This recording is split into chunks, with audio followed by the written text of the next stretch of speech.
هذا الرثاء من الشاعر أبو قصي في عمه علي أحمد شيعان الدوشي، مهدى إلى أبو سامي وأبو تركي في وفاة والدهم المغفور له بإذن الله. يا هاجس حسب أصلنا وانتمانا ولو الأسى والحزن قد طوف زمانا، لا تهمل الوقوف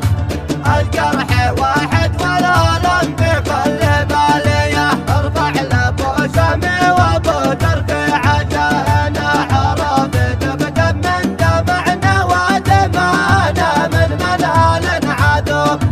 سطور يحفظها الزمن للقال وافية، قصدك تعادل تعبر عن وفائنا، فعمنا المرحوم من أغلى بينا، كم حزن بالقلب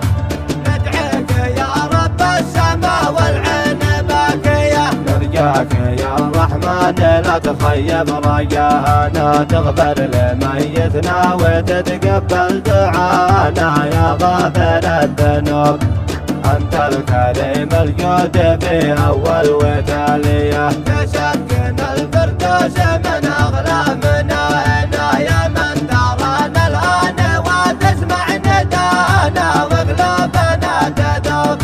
بنار حمراء تلتهب في صدور حامية، على خير الآباء تفرقوا أسانا، ذكره يصابحنا ويغلط في مسانا، ويرافق الدروب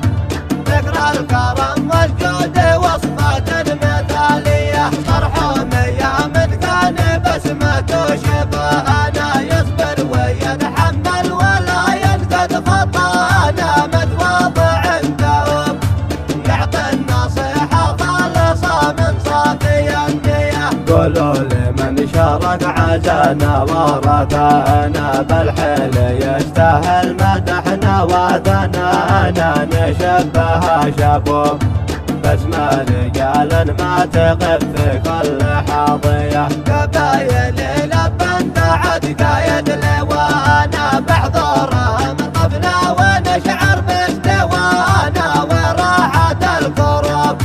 كله من هموم الوقت 90%، شيوخنا بأخلاقهم تقهر عدانا، تحضر وتتلم وفي لحظة بلانا، توفي بما يصوب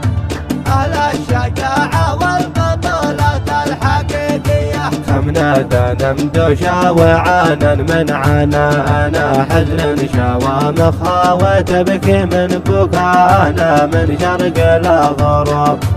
وبكى نجيب الخولان بن عامر والأودية، واحنا طوانا